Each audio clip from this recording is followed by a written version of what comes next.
Hello everyone, I am Prem Kumar Patle from KV number 1 Chindwara. Dear students, from today onwards we are going to start theme number 10, that is colonialism and countryside. Dear students, from this chapter we will focus on the modern history.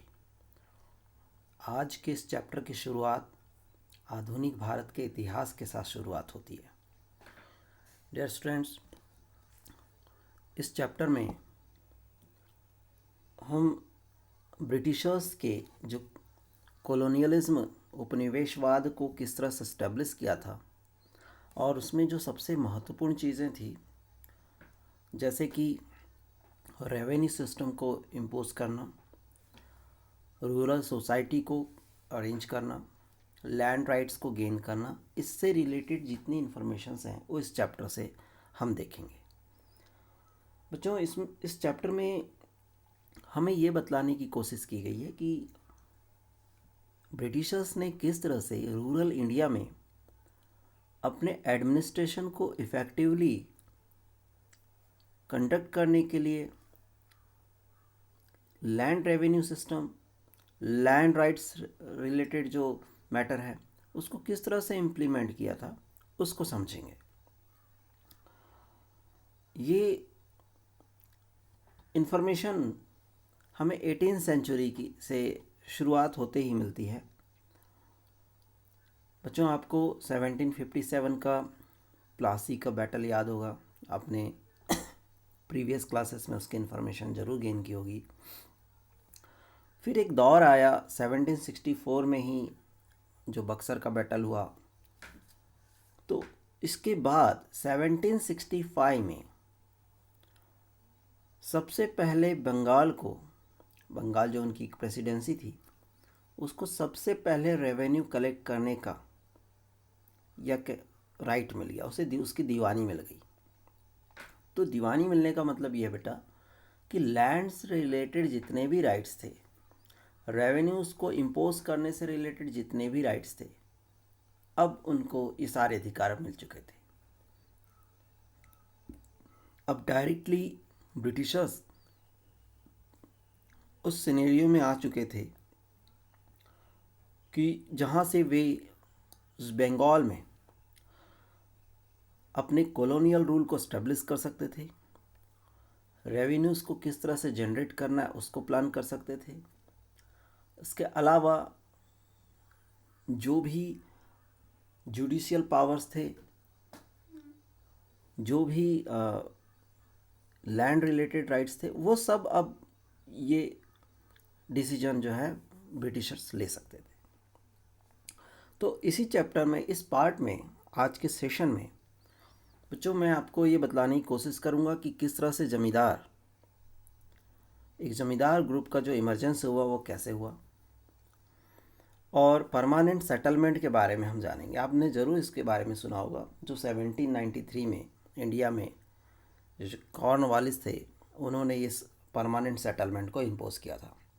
उसके क्या features थे, ज़मींदारों को किस तरह से इसके लिए appoint किया गया था, ज़मींदार परमानेंट सेटलमेंट के तहत जो रेवेन्यू जनरेट किया जाता था उसमें उन्हें क्या प्रॉब्लम्स होती थी और किस तरह से उनकी ज़मींदारी को छीन लिया जाता था. Such type of incident, such type of content we will see in this session. So I am going to start with the first slide that is related to Bengal and the Zamindar. Dear students, as you know, colonial rule was first established in Bengal. Bharatvarsh में बेटा अगर सबसे पहले कहीं colonial rule, औपनिवेशिक शासन स्थापित हुआ था तो वह था बंगाल. और यही वह प्रांत था जहाँ सबसे पहले जो था ग्रामीण समाज को पुनर्स्थापित करने की, यानी कि रीऑर्डर ऑफ रूरल सोसाइटी और establishment of new regime of land rights, भूमि संबंधी अधिकारों की व्यवस्था और न्यू रेवेन्यू सिस्टम को यहीं पर शुरू किया गया था. सबसे पहले भारत में, अंग्रेज़ों के द्वारा भारत में सबसे पहले बंगाल ही ऐसी जगह थी जहाँ पर रूरल सोसाइटी का reordering, establishment of new regime of land rights, new revenue system को शुरू किया गया था। यहाँ EIC का मतलब बेटा ईस्ट इंडिया कंपनी। आपके स्क्रीन पर एक इमेज दिखाई दे रही है, ये लॉर्ड कॉर्नवालिस की है। लॉर्ड कॉर्नवालिस, उसे पता था कि अब जो टैक्स को कलेक्ट करने का काम है वो कंपनी के लिए अब इम्पॉसिबल है। बेटा वो दौर था 1765 से लेकर 1793 के बीच का, जब कंपनी लैंड रेवेन्यू को कलेक्ट करने में काफ़ी मुश्किलों को देख रही थी। तब ये परमानेंट सेटलमेंट का कॉन्सेप्ट लॉर्ड कॉर्नवालिस ने लेके आया। ठीक है, Lord Cornwallis realise that the direct collection of taxes from the peasant was impossible to the company, so the company entered into some arrangement with the zamindars for tax collection on the permanent basis।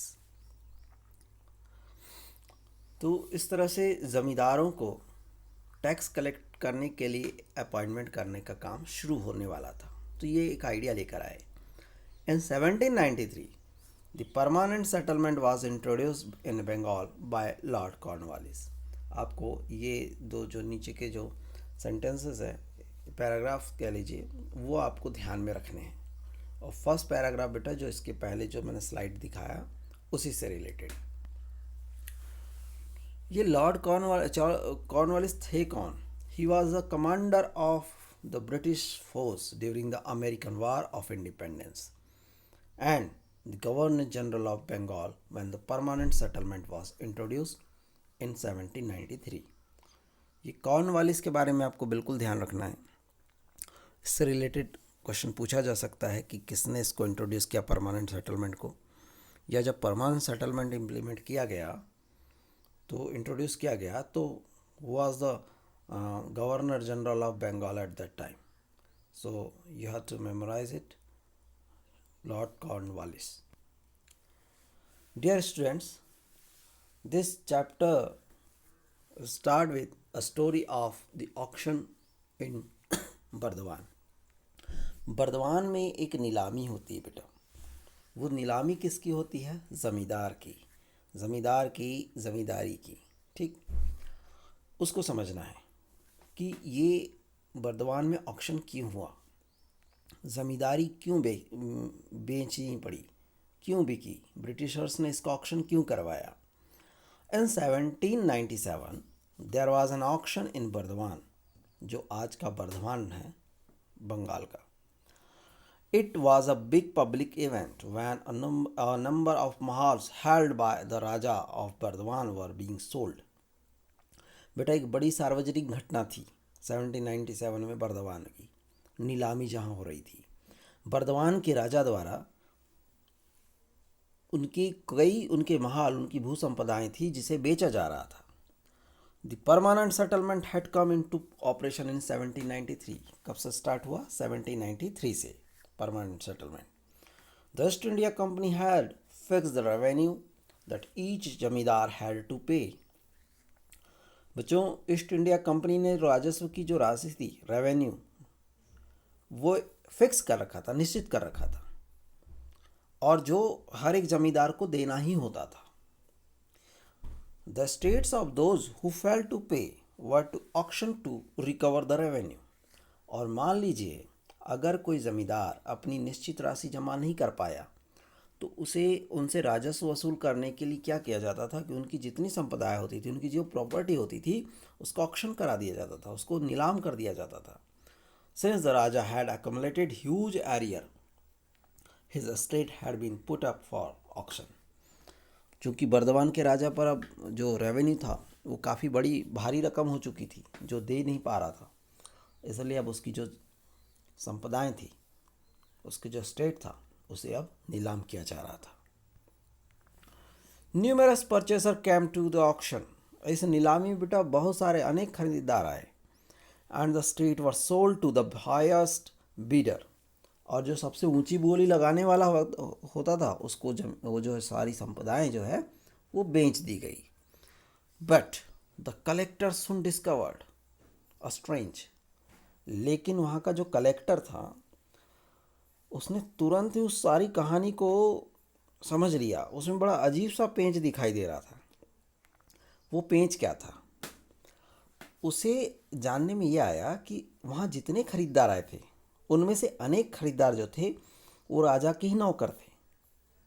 जो ज़मींदार था ना, जिसका बेचे जा रही थी सारी संपदाएं, उसी के नौकर थे या उसके एजेंट थे। और उन्होंने राजा की ओर से ही क्या किया कि ज़मीनों की को खरीद लिया। और नीलामी में ये बतलाया जाता है कि नीलामी जो हो रही थी, ऑक्शन जो हो रहा था, 95% से अधिक बिक्री जो थी वो फर्जी होती थी। ठीक, वैसे तो राजा की ज़मीनें जो थी खुले तौर में पर बेची दी गई थी, लेकिन ज़मींदार का नियंत्रण उसी के हाथों में रहता था। ठीक है, ज़मींदारी बेच दिया किसी को, लेकिन नियंत्रण पूरी तरह से फिर भी वो ज़मींदार के पास ही रहता था। तो इस तरह से उस ऑक्शन में नई नई चीज़ें निकल कर के सामने आ रही थी। वो केवल बर्दवान की ही बात नहीं कर रहा है, ये बर्दवान के अलावा जो 75% जो ज़मींदारी थी बेटा उस समय की, वो ऑक्शन कर दी जाती थी। उसके पीछे एक ही रीज़न होता था कि जो ज़मींदार होते थे वो रेवेन्यू को टाइम पर पे नहीं कर पाते थे। Why had the raja fail to pay the revenue? राजा को राजस्व क्यों नहीं अदा कर पा रहा था? उसके क्या कारण थे? और नीलामी में खरीदार कौन थे? उसके वर्कर, उसके सर्वेंट्स थे, उसके एजेंट्स थे। ये कहानी उस समय पूरी भारत में, मतलब बंगाल जो था उसके ग्रामीण क्षेत्रों में क्या हो रहा था वो हमको इससे समझ में आ रही थी। ठीक, तो ये आपने जो 2 स्लाइड में स्टोरी समझने की कोशिश किया वो थी बर्दवान की, जहाँ पर उसकी स्टेट को, ज़मींदार की स्टेट को ऑक्शन किया जा रहा था। The problem of unpaired revenue, ये अदा ना किए गए राजस्व की क्या समस्या थी उसको समझिएगा। The state of the Burdwan Raj were not the only ones sold during the closing year of the 18th century. ये केवल अकेले बर्दवान की ज़मीनें ही या उसकी संपदाएं ही नहीं थी जो 18वीं शताब्दी में बेची गई थी। Over 75% of the zamindari changed hands after the permanent settlement. लगभग 75% के अधिक जमींदारियां जो थी बेटा हस्तांतरित कर दी गई थी जब से ये परमानेंट सेटलमेंट, स्थायी बंदोबस्त या इस्तेमारी बंदोबस्त लागू किया गया। In introducing the permanent settlement, British officers hope to resolve the problems they had been facing since the conquest of Bengal. इसके पीछे जो ब्रिटिश ऑफिसर्स थे उनकी को ये होप था, इनकी आशा थी कि जब परमानेंट सेटलमेंट लागू हो जाएगा तो उनकी सारी प्रॉब्लम्स सॉल्व हो जाएगी। कौन सी प्रॉब्लम्स? जब से उन्होंने बंगाल को जीता था तब से उनके सामने कई सारी परेशानियाँ आ रही थी। वो परेशानियाँ थी कलेक्शन ऑफ रेवेन्यू को लेकर के। तो उन्होंने जब कलेक्शन नहीं हो पाता था तो उन्हें लॉस होता था। तो उन्होंने इस परमानेंट सेटलमेंट के थ्रू क्या किया कि पहले उन्होंने जो बंगाल के राजा होते थे, तालुकदार, उनके साथ मिलकर के इसको इस्टेब्लिश किया। अब उन्होंने फिक्स कर दिया कि तुम यहाँ के ज़मींदार हो, तुम यहाँ के ऑनर हो, अब तुम्हें साल में इतना रेवेन्यू हमें ला करके देना है। तो वो रेवेन्यू कलेक्शन से लेकर के जो प्रॉब्लम्स होती थी या रेवेन्यू कलेक्ट नहीं हो पाता था वो प्रॉब्लम सॉल्व हो जाएगी, ऐसी उम्मीद के साथ ब्रिटिश ऑफिसर्स इस परमानेंट सेटलमेंट को लेकर के आए थे। By the 1770s the rural economy in Bengal was in crisis. बच्चों, 1770 के दशक में बंगाल की जो अर्थव्यवस्था थी बड़े संकट से गुजर रही थी। With recurrent famines and declining agricultural output. उस समय बंगाल की अर्थव्यवस्था में इसलिए संकट से गुजर रही थी क्योंकि उस समय अकाल पड़ रहा था, बार बार अकाल पड़ रहे थे। जो प्रोडक्शन, एग्रीकल्चरल प्रोडक्शन था वो डिक्लाइनिंग की ओर जा रहा था, वो खेती की पैदावार घटती जा रही थी। And officials felt that agriculture, trade and the revenue resources of the state could be developed by encouraging investment in agriculture. और अधिकारी लोगों को लगता था कि खेती, व्यापार और राज्य के जो रेवेन्यू रिसोर्सेस हैं वो सब तभी विकसित किए जाएंगे जब आप एग्रीकल्चर में इन्वेस्टमेंट करवाएंगे। खेती में जो है आप निवेश करवाने के लिए लोगों को प्रोत्साहित करेंगे, तब जा कर के जो उनका रेवेन्यू रिसोर्सेस है वो डेवलप हो सकेगा। उन्हें ऐसा महसूस हो रहा था। This could be done by securing rights of property and permanently fixing of rates of revenue demand. और ये तभी हो सकता है, ये तभी हो सकेगा, वो जो सोच रहे थे ये तभी हो सकेगा जब संपत्ति के अधिकार प्राप्त कर लिए जाएंगे, जब प्रॉपर्टी राइट्स को गेन कर लिया जाएगा और जो रेवेन्यू है, राजस्व है, उसको फिक्स कर दिया जाएगा। उसकी जो डिमांड है ऊंचे दरों पर फिक्स कर दी जाएगी। तब जा कर के रेवेन्यू कलेक्शन को लेकर के सारी समस्याएं खत्म हो जाएगी। If the revenue demand of the state was permanently fixed, then the company could look forward to a regular flow of revenue. उन्हें लगता था, उन्होंने यह सोचा भी था कि एक बार जब राजस्व की मांग, रेवेन्यू जो फिक्स कर दिया जाएगा, तो कंपनी के पास रेवेन्यू जो है नियमित तरीके से आने लगेगा और रेवेन्यू का रेगुलर फ्लो बना रहेगा। While entrepreneurs could feel sure of earning a profit from their investment, since the state would not siphon it off by increasing its claim. वो कहते हैं कि यदि इसमें इन्वेस्ट करने वाला उद्यमकर्ता जो है अपनी पूंजी को निवेश करता है और पूंजी निवेश से एक निश्चित लाभ कमाने की अगर उसे उम्मीद रखता है, तो इससे उसका भी फायदा होगा। और राज्य अपने जो दावे कर रहा है कि इससे वृद्धि करके लाभ की जो राशि मिल सकेगी, फिर उससे वो कोई क्लेम नहीं कर सकेगा, कोई उससे छीन नहीं सकेगा। बच्चों, यहाँ समझना ये है कि ब्रिटिश ऑफिसर्स केवल लैंड राइट्स को गेन करना चाहते थे और साथ ही एक हाई रेट जो रेवेन्यू था उसको इम्पोज कर देना चाहते थे और फिक्स कर देना चाहते थे, चाहे फिर आपकी उस ईयर में फसल हो या ना हो, क्रॉप फेलियर भी होगा तो भी उन्हें रेवेन्यू प्रॉपरली मिलता रहेगा। तो ये फिक्स्ड रेवेन्यू सिस्टम को वो इम्पोज करके जो अपने रिसोर्सेस है जिसके थ्रू वो अपनी इकोनॉमिक डेवलप कर सकते थे, उनको वो फिक्स कर देना चाहते थे। उनके पीछे और कोई रीज़न नहीं था। हालांकि वे ज़रूर ये मानते थे कि सबसे ज़्यादा जो इन्वेस्टमेंट है वह एग्रीकल्चरल सेक्टर में होना चाहिए। लोग जब एग्रीकल्चर में इन्वेस्ट करेंगे तो ज़्यादा अर्निंग होगी और अर्निंग होने से रेवेन्यू ज़्यादा जनरेट होगा और इस ब्रिटिश कंपनी को रेवेन्यू प्रॉपरली या रेगुलरली मिलता रहेगा।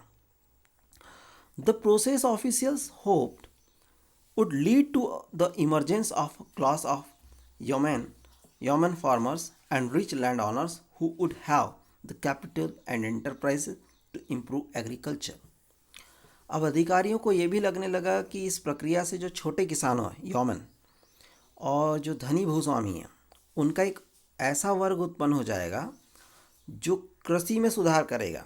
Land owner who had the capital and enterprise to improve agriculture, जो खेती में सुधार करेगा, उसमें पूंजी और अपने उद्यम दोनों को इन्वेस्ट करेगा।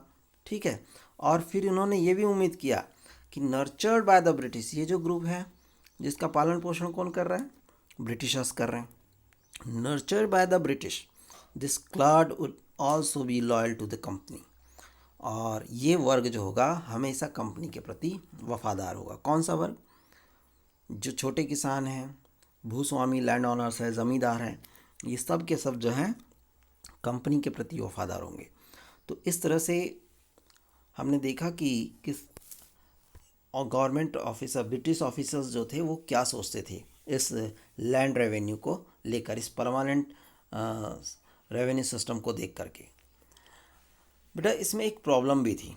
द प्रॉब्लम ले in identifying individual who could both improve agriculture and contract to pay the fixed revenue to the state. अभी कंपनी के पास में ये समस्या थी कि उसे पता लगाना था कि ऐसा कौन व्यक्ति है जो कृषि में सुधार करना चाहता है और साथ ही जो रेवेन्यू उसको कलेक्ट करने के लिए उसका ठेका भी ले सके। तो ऐसे व्यक्ति को, ऐसे इंडिविजुअल पर्सन्स को उनको आइडेंटिफाई करना भी ज़रूरी था। After a prolong debate amongst company officials, the permanent settlement was made with the Rajas and talukdar of Bengal. Company के अधिकारियों के बीच में परस्पर लंबे समय तक वाद विवाद के बाद क्या हुआ कि बंगाल के राजा और तालुकदार के साथ ये परमानेंट सेटलमेंट जो था उसे लागू किया गया। दे वर नाउ क्लासिफाइड एज जमींदार, उसे उन्हें क्या कहा जाने लगा बेटा, जमींदार के रूप में उन्हें वर्गीकृत कर दिया गया। And they had to pay the revenue demand that was fixed perpetuity. अब उन्हें सदा के लिए जो है ना फिक्स यानी निर्धारित जो राजस्व था उसको अब अदा करना ज़रूरी था। जो डिमांड कंपनी की ओर से रखी जाती थी कि इतना आपको रेवेन्यू देना है, तो उसको कलेक्शन करने का काम अब किसका था, ज़मींदारों का। और ज़मींदार कौन थे, वहाँ के राजा और ताल्लुकदार, इनको मिलाकर के उन्होंने परमानेंट सेटलमेंट को कंडक्ट किया था, फॉर्म किया था। In terms of this definition the zamindar was not a land owner in the village but a revenue collector of the state. इस डेफिनेशन से एक बात समझ में आती है कि ज़मींदार गांव का भूस्वामी नहीं था, वो गांव का नहीं था, ना उसकी वहाँ पे ज़मीनें थी, बल्कि वो कौन था, वो रेवेन्यू कलेक्टर था। किसका, स्टेट का, उस कंपनी का। वह राज्य का एक राजस्व समाहर्ता, रेवेन्यू कलेक्टर था। ज़मींदार हैड सेवरल, अब बच्चों ज़मींदार के पास कौन से पावर्स थे, उसका जो दायरा था वो कितना बड़ा था, उसको समझते हैं। ज़मींदार had several villages under them, कभी कभी तो 400 तक के गांव उसके अधीन होते थे, ज़मींदार के अधीन। In company calculations the villages within one zamindari form one revenue state. एक जमींदारी के भीतर, कंपनी के हिसाब से एक जमींदारी के भीतर आने वाले जो गांव थे उन्हें मिलाकर के एक राजस्व संपदा का रूप ले लेते थे, रेवेन्यू स्टेट का रूप ले लेते थे। वो एक जमींदार के पास जितना स्टेट होता था वो रेवेन्यू स्टेट कहलाता था। The company fix the total demand over the entire state whose revenue the zamindar contracted to pay. Company समस्त संपदा पर कुल मांग निर्धारित करती थी और इसके बाद जमींदार यह निर्धारित करता था, पहले तो कंपनी ने ज़मींदार को बोल दिया कि मुझे इतना रेवेन्यू चाहिए, फिर इसके बाद जो ज़मींदार होता था वो अलग अलग गांव से ये डिसाइड करता था कि अलग अलग गांव से कितना कितना रेवेन्यू जो है लेना है ताकि उसकी मांग पूरी हो सके। और इस तरह से क्या होता था कि जो ज़मींदार को जो रेवेन्यू पे करना होता था उससे ज़्यादा रेवेन्यू वो गांव पर इम्पोज करता था, गांव के किसानों पर, ताकि उसे एक डिफरेंस जो है वो अर्निंग का वो निकल कर के आए। जो रेवेन्यू कलेक्शन में एक डिफरेंस निकल के आएगा तो वो उसकी अर्निंग कहलाएगी। मान लीजिए कि एक विलेज से 1000 रुपीज़ उसे कलेक्ट करने हैं, तो वो उस विलेज पर क्या करता था कि अपने हिसाब से 1200 1500 है ना 1000 के अगेंस्ट में वो थोड़ा ज़्यादा उन पर इम्पोज करता था। तो जो डिफरेंस होता था कलेक्शन के बाद वो उसकी अर्निंग होती थी। और उसमें गवर्नमेंट ऑफिशियल्स जो होते थे, ब्रिटिश ऑफिसर्स, वो ये सोचते थे कि वो उन रेवेन्यूज़ के अलावा जो उसको इनकम होगी उसका वो कहाँ यूज़ करेगा, वो करेगा एग्रीकल्चरल इन्वेस्टमेंट के तौर पर, ताकि वहाँ डेवलपमेंट हो सके, एग्रीकल्चरल प्रोडक्शन ज़्यादा हो, फिर रेवेन्यू ज़्यादा जनरेट हो और वो कंपनी को मिल सके। तो इस तरह से कुछ प्लान करके परमानेंट सेटलमेंट को लागू किया गया था। और एक प्रॉब्लम इनके साथ ये भी थी कि मान लीजिए कि कभी क्रॉप फेलियर जैसी सिचुएशन आ जाए और गांव के लोग उस रेवेन्यू को डिपॉजिट ना कर पाएँ तो ज़मींदार को अपनी ज़मींदारी से हाथ धोना पड़ता था। ज़मींदार से अपेक्षा की जाती थी कि वह कंपनी को नियमित रूप से राजस्व राशि अदा करे और यदि नहीं करेगा तो उसकी संपदा को नीलाम कर दिया जाएगा। The zamindar collected rent from the different villages, paid the revenue to the company and retained the differences as his income, and he was expected to pay the company regularly. If he failed in that payment, his estate could be auctioned. उसकी जो संपदाएं हैं उसे बेचा जा सकता था या बेच दिया जाता था। Dear students, why zamindars defaulted on payments? हम देखेंगे बच्चों कि ज़्यादातर ज़मींदार जो थे वो पेमेंट पे नहीं कर पाते थे। क्यों? उनके साथ प्रॉब्लम्स होती थी। ठीक है। तो ज़्यादातर अधिकारी को सोचना था कि जो रेवेन्यू डिमांड है वो निर्धारित करने से ज़मींदारों में जो सुरक्षा का भाव उत्पन्न होगा, वो ऐसा सोचते थे। Company officials felt that a fixed revenue demand would give zamindars a sense of security and assured of return on their investment, encourage them to improve their estates. इनका सोचना था कि राजस्व की जो मांग रेवेन्यू डिमांड्स है वो ज़मींदारों में एक सिक्योरिटी की भावना को उत्पन्न कर देगा, सुरक्षा की भावना को, और वे अपने जो निवेश से वो रिटर्न, इन्वेस्टमेंट से रिटर्न्स भी उनको मिलेगा, उस उम्मीद में भी वो अपना इन्वेस्ट कर सकें, और इसके साथ साथ वो अपने स्टेट्स को इम्प्रूव करने के लिए उसमें भी इन्वेस्टमेंट करे। ये उम्मीद के साथ जो कंपनी के अधिकारी थे उन्होंने इस परमानेंट सेटलमेंट के में ज़मींदारों के रोल को एक्सप्लेन करना शुरू किया या उसको डिफाइन करना शुरू किया। Zamindars regularly fail to pay the revenue demand and unpaid balances accumulated. बच्चों, कुछ दशकों के अंदर ही क्या होने लगा कि राजस्व की मांग अदा नहीं की जा रही थी। जो ज़मींदार जो थे वो रेवेन्यू जो डिमांड की जा रही थी उसमें उसको पे नहीं कर रहे थे, वो फेल हो रहे थे, और धीरे धीरे उनकी जो रकम थी, अनपेड बैलेंसेस एक्यूमुलेटेड, जो राजस्व की बकाया रकमें हुआ करती थी, वो धीरे धीरे बढ़ती जाने लगी। तो इसमें हम देखेंगे कि the reason for this failure, okay, कौन से ऐसे कॉजेज थे, रीज़न थे जिनके कारण वो फेल हो रहे थे। तो पहला देखिएगा, first, the initial demands were very high. जो प्रारंभिक मांग थी, जो ब्रिटिशर्स ने जो रेवेन्यू ज़मींदार से कलेक्ट करने के लिए रेवेन्यू डिमांड रखी थी वो काफ़ी हाई थी। वो इतनी ज़्यादा थी कि उसको कलेक्ट कर पाना ही मुश्किल था। जहाँ उम्मीद ही नहीं थी कि इतना कलेक्शन हो पाएगा, उससे ज़्यादा कि वो डिमांड रख देते थे। तो ये पहला कारण था, the initial demands were very high. This was because, ऐसा क्यों होता था, it was felt that if the demand was fixed for all time to come, the company would never be able to claim a share of increase income from land when prices rose and cultivation expanded. Company का ऐसा मानना था कि मान लीजिए भविष्य में जो एग्रीकल्चरल प्रोडक्ट्स हैं उसके राइस इंक्रीज़ हो जाते हैं, या कल्टीवेशन लैंड जो एक्सपेंड हो जाता है, तो फिर वो उस समय अपने लिए जो रेवेन्यू डिमांड है वो क्लेम नहीं कर सकेंगे, क्योंकि एक बार अगर डिमांड रेवेन्यू फिक्स कर दी गई तो उसके बाद उसे बढ़ाया नहीं जा सकता था। तो कंपनी को लगा कि हमारा कहीं लॉस ना हो जाए, इसलिए पहले से ही इतना रेवेन्यू को इम्पोज कर दो कि जो हानि होने की संभावना है कंपनी की, to minimise is anticipated loss. तो इस वजह से वे जो डिमांड, रेवेन्यू डिमांड थी वो हाई रखते थे, और ये सबसे बड़ा फेलियर था ज़मींदारों के लिए। The company patched revenue demand high, arguing that the burden of zamindars would gradually decline as agricultural production expanded and prices rose। तो इस तरह से क्या हुआ कि ज़मींदारों पर ये जो बोझ था वो धीरे धीरे बढ़ता चला गया और वो रेवेन्यू पे नहीं कर पा रहे थे। Second, the high demand was imposed in the 1790s, a time when prices of agricultural produces were depressed. ये 1790s के डिकेड में जो चालू हो गया था, उस समय एग्रीकल्चरल प्रोड्यूसेस के जो दाम थे बेटा, वो प्राइसेस वो काफ़ी कम थे। अब इससे क्या हुआ कि जब making it difficult for the ryots to pay their dues to the zamindar, अब जब किसान अपने प्रोड्यूसर्स को बेचने जाते थे तो उन्हें उतनी राशि नहीं मिल पाती थी कि वो अपना रेवेन्यू ज़मींदार को दे पाए।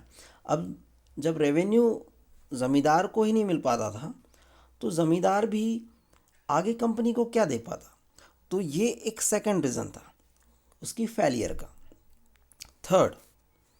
थर्ड में बेटा आप सनसेट लॉ को पढ़ेंगे। सनसेट लॉ जो है वो बहुत 1 मार्क्स में पूछे गए हैं, तो आपको ध्यान रखना है सनसेट लॉ होता क्या है। The revenue was invariable regardless of the harvest and had to be paid punctually.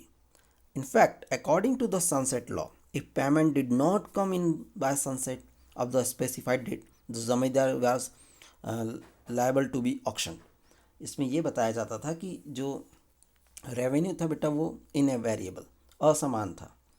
फसल अच्छी हो खराब हो, राजस्व का ठीक समय पर भुगतान करना ज़रूरी है। क्रॉप फेलियर भी हो जाए तो उन्हें उससे कोई लेना देना नहीं होता था, उन्हें रेवेन्यू जो फिक्स कर दिया था वही चाहिए था। अब इसमें एक सनसेट लॉ है, एक डेट फिक्स कर दी जाती थी, एक स्पेसिफाइड डेट में आपको इतना रेवेन्यू पे करना है। अगर शाम होते तक, सूर्यास्त के समय तक वो ज़मींदार उतना रेवेन्यू पे नहीं करता था तो ज़मींदारी वाज लायबल टू बी ऑक्शन्ड, ज़मींदारी को नीलाम किया जा सकता था। वो था सनसेट लॉ। ये सूर्यास्त विधि के अनुसार इस तरह की कार्यवाही होती थी। Fourth, the permanent settlement initially limited the power of zamindar to collect rent from the ryots and manage his zamindari. ये परमानेंट सेटलमेंट में बेटा ज़मींदारों की शक्ति को, जो राइट्स होते थे यानी किसान होते थे, उनसे राजस्व इकट्ठा करने में और उनकी ज़मींदारी को मैनेज करने, यहाँ तक ही उनकी पावर को लिमिटेड कर दिया गया था। उनके पास किसी प्रकार के फौजदारी से रिलेटेड कोई राइट्स नहीं थे। उनके पास जो जुडिशियल राइट्स हुआ करते थे वो भी धीरे धीरे कम किए जाने लगे थे। तो ये बेटा there are 4 types of reason who shows us how the zamindars were defaulted on payments. तो ये 4 पॉइंट्स को आपको ज़रूर नोट करना है अपनी नोटबुक में। ये मैंने जो अभी आपको एक्सप्लेन किया उससे रिलेटेड ये स्लाइड है। इसमें आप ये 1 2 3 4 ये फोर जो रीजन्स हैं बेटा वो उसके बारे में यहाँ पर एक साथ लिख दिया गया है। बेटा अब हम ये इस पैराग्राफ में समझेंगे कि कंपनी ने जो ज़मींदारों को कितना महत्व देती थी और किस तरह से उनको कंट्रोल और रेगुलेट किया था। The company had recognised the zamindars as important but it wanted to control and regulate them. Company ज़मींदारों को पूरा महत्व देती थी, ठीक है, लेकिन वो उनको कंट्रोल भी करती थी और उनको रेगुलेट करती थी कि उनकी सत्ता को अपने वश में कैसे रखना है, उनको कितनी स्वायत्ताएँ देनी हैं, है ना, उनको अथॉरिटी कितनी देनी है, उनकी ऑटोनॉमी को कितना रिस्ट्रिक्शंस में रखना है। तो ये सारी चीज़ें कंपनी अब अपने हाथों से हैंडल करने लगी थी। The zamindars troop were disbanded, जो ज़मींदारों के पास सैन्य टुकड़ियाँ होती थी उसको भंग कर दिया। कस्टम्स ड्यूटीज़ एबलिस्ड, जो सीमा शुल्क उनको मिलता था वो भी समाप्त करवा दिया गया। And their kachahris bought under the supervision of a collector appointed by the company. अब उनकी जो कचहरी उनके पास चलती थी, जो जुडिशियल पावर हुआ करता था, अब उसको भी हटा दिया गया और उसको कलेक्टर की देखरेख में रख दिया गया, है ना। Zamindar loss their powers to organise local justice and local police. अब ज़मींदार जो पहले लोकल जस्टिस और लोकल पुलिस की व्यवस्था कर सकता था, अब वाली भी पावर्स को उन्होंने छीन लिया गया। The collector emerge as an alternative centre of authority. अब बेटा कलेक्टर जो हुआ करता था अब एक अल्टरनेटिव सेंटर ऑफ अथॉरिटी, एक सत्ता का विकल्प के तौर पर उभर करके सामने आने लगा। सीवियरली रिस्ट्रिक्टिंग व्हाट द जमींदार कुड डू, जमींदार के अधिकार को पूरी तरह से प्रतिबंधित कर दिया गया था। जो वो कुछ कर सकता था उसके सब बैन लगा दिए गए थे। In one case, when a Raja failed to pay the revenue, a company official had speedily dispatched to his zamindari with explicit instruction to take charge of the district and to use the most effectual means to destroy all the influence and the authority of the Raja and his officers.